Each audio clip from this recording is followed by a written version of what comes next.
Hai guys, hari ini aku sendiri aja karena teman-temanku lagi nggak bisa diajak di talk. Hari ini aku mau berbagi satu hal yang menarik yang aku dapat dari sebuah buku yang judulnya Dunia Sofi. Aku dapat buku itu di Ipusnas. Sebenarnya di Gramedia ada, harganya itu 150.000. Dan aku belum punya budget untuk beli itu. Jadi kebetulan kemarin aku udah ikut antrian buku ini di Ipusnas lama. Kira kemarin aku dapat dan aku punya kesempatan 5 hari untuk menyelesaikan buku itu. Aku kayak nemu harta karun waktu baca buku itu. Alasannya yang pertama, buku itu menuliskan tentang filsafat.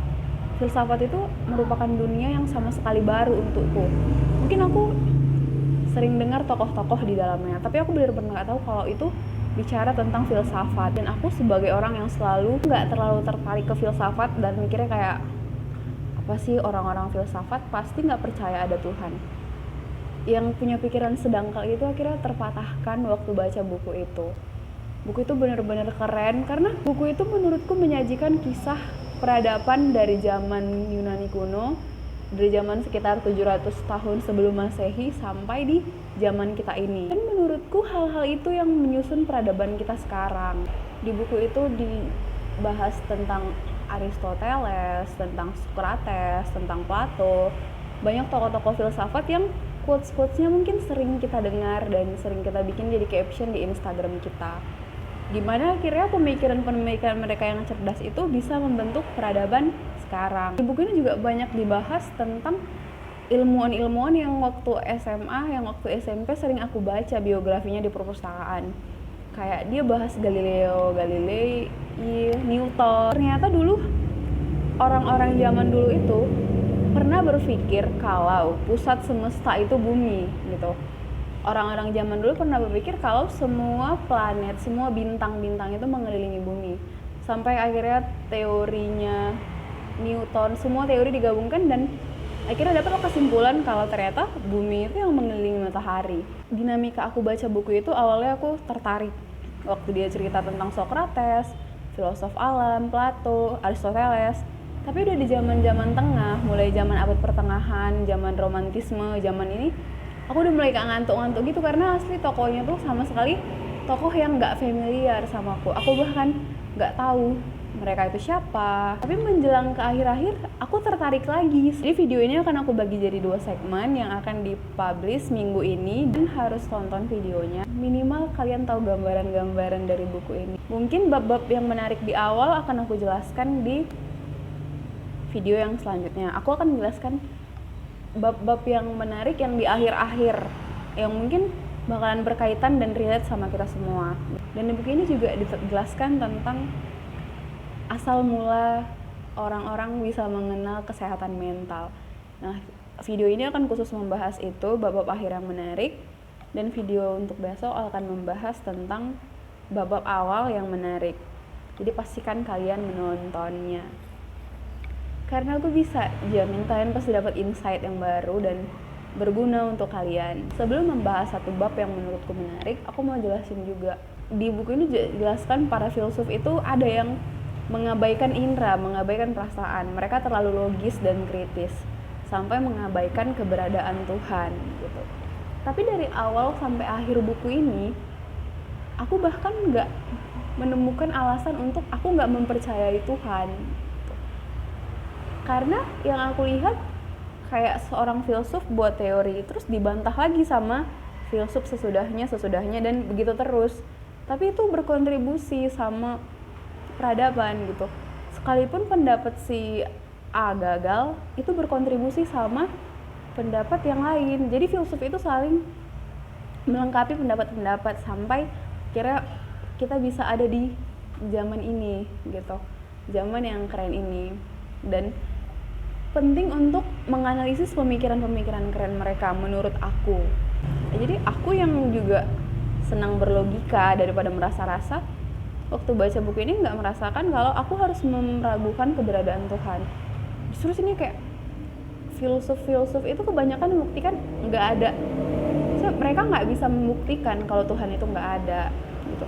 Bahkan ada satu yang paling kuingat, kayak ada 2 filsuf yang saling bertentangan. Kayak dia beranggapan ya Tuhan itu nggak ada. Terus ada satu filsuf yang membantah, aku udah lihat otak manusia, tapi aku nggak pernah lihat pikiran manusia gitu.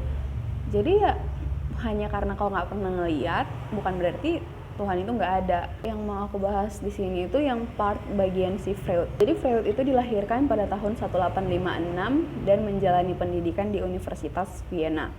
Freud ini mengambil jurusan kedokteran. Jadi waktu itu dia mengambil keahlian khusus di bagian neurologi. Di situ dia fokus lagi ke psikoanalisis. Di situ dia memaparkan waktu kita anak-anak, kita datang ke dunia dan kita bisa menyampaikan apa aja yang kita mau gitu. Kalau kita mau susu, kita tinggal nangis dikasih. Kalau kita mau pipis, kita tinggal nangis, dan orang tua kita langsung peka kalau kita mau pipis. Kita memberikan ungkapan langsung atas semua keinginan-keinginan kita. Terus lambat laun waktu kita dewasa, kita belajar mengendalikan keinginan-keinginan kita, mengatur keinginan-keinginan kita dan menyesuaikan diri. Jadi setelah kita dewasa, waktu kita menginginkan sesuatu, kita nggak bisa berbaring, diam, dan tidur aja untuk mendapatkan itu. Kita harus go for it. Menurut pengalaman si Freud yang udah bertahun-tahun merawat pasiennya, Freud itu menyimpulkan kalau kesadaran itu hanya mengisi sebagian kecil dari pikiran manusia. Bayangin, kesadaranmu itu cuma mengisi sebagian kecil dari pikiranmu. Kalau kalian familiar dengan teori gunung es yang permukaannya tuh terlihat pendek, tapi ternyata di dalam itu kayak gak terlihat. Itulah yang namanya alam bawah sadar. Semua pengalaman kita, mulai dari kita lahir sampai usia kita yang sekarang, gak bisa muncul dalam kesadaran kita. Hal-hal yang itu kita simpan di bawah sadar. Alam bawah sadar juga menurut Freud itu hal-hal yang berusaha kita tekan, hal-hal yang berusaha kita lupakan, entah itu hal-hal yang mengerikan, hal-hal yang menjijikkan, hal-hal yang tidak menyenangkan. Kata Freud, kehidupan sehari-hari kita dipenuhi dengan mekanisme bawah sadar yang kayak gini. Terus kita juga sering keselip lidah kan, kayak salah mengucapkan sesuatu. Kata Freud, itu juga bisa menggambarkan rahasia yang paling dalam. Kata Freud, hal-hal yang paling jelas untuk menuju alam bawah sadar kita itu mimpi-mimpi kita. Freud itu udah membuktikan melalui tulisannya kalau mimpi-mimpi kita itu nggak sembarangan. Menurut Freud, semua mimpi itu merupakan pemenuhan keinginan. Ada yang unik dalam mimpi-mimpi orang dewasa. Contoh yang paling gamblang itu seorang pemuda mimpi dia dapat balon dari bukunya. Bukan berarti seorang pemuda itu ingin balon. Bayangin aja, saya orang yang udah dewasa ingin balon. Sebenarnya itu hal yang nggak mungkin kan. Maksudnya oke, aku mungkin ingin balon, tapi nggak bakalan sampai memimpikannya kalau aku ingin. Tapi ternyata menurut buku ini dan menurut Freud, itu menginterpretasikan kalau dia sangat ingin saudara sepupunya, dan 2 balon itu merupakan payudara sepupunya itu. Kita sering kan beranggapan kalau mimpi itu sesuatu yang sakral. Aku belum mengerti mimpi-mimpi yang dari Tuhan, kayak Yusuf atau yang lain, tapi aku setuju sama teori Freud ini kalau mimpi itu kerjaan alam bawah sadar kita. Jadi waktu kita mimpi buruk, waktu kita sering mimpi indah, itu merupakan kerjaan dari alam bawah sadar kita. Paling menarik juga ada orang yang kesurupan, terus dia berbahasa tiba-tiba bahasa Yunani. Padahal orang-orang tahu dia tuh nggak pernah belajar bahasa Yunani atau berbahasa Yunani.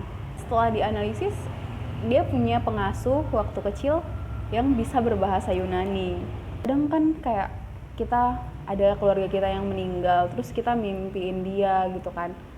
Terus kita beranggapan kalau itu ya emang dia yang datang ke malam kita dan menyampaikan sesuatu. Tapi orang-orang yang percaya kalau ketika seseorang meninggal, dia udah gak punya hubungan apa-apa lagi sama kita. Bahkan dia gak akan pernah bisa menyampaikan apapun lagi sama kita. Karena ya kalau dia udah meninggal, udah putus lah hidupnya. Dan ya dia bahkan gak punya ingatan untuk datang ke kita terus menyampaikan sesuatu ke kita. Untuk sekarang aku berpemahaman seperti itu. Aku mimpi orang meninggal datang sama aku gak terlalu menanggapi dengan serius gitu. Tapi aku percaya itu memang kerjaan alam bawah sadar dia yang mungkin rindu banget. Terima kasih udah nonton video ini. I'm highly recommend you to read this book. Walaupun membosankan, bayangin aja membaca 800 halaman. By the way, aku bacanya 5 hari.